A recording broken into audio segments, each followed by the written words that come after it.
இவர்கள்தான் நம்மை காப்பவர்கள். இவர்கள்தான் நம் தேசத்தை காப்பவர்கள்.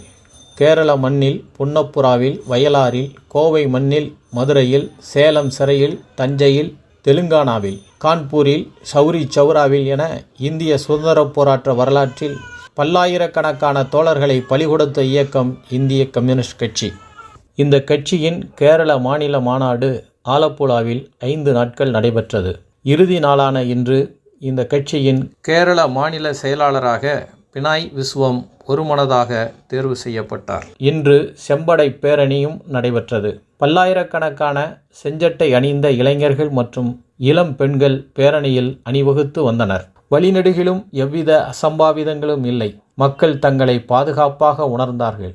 இவர்கள்தான் நம்மை பாதுகாப்பவர்கள், இவர்கள்தான் நம் தேசத்தை பாதுகாப்பவர்கள் என்ற எண்ணமே இந்த பேரணியை பார்ப்பவர்கள் மனதில் தோன்றும். அத்தகைய ஒழுங்குடன், மிடுக்குடன் தோழர்கள் அணிவகுத்துச் சென்றார்கள். இந்தியாவை காப்போம், இந்தியாவை மாற்றுவோம். கம்யூனிசம் ஒருபோதும் தோற்பதில்லை.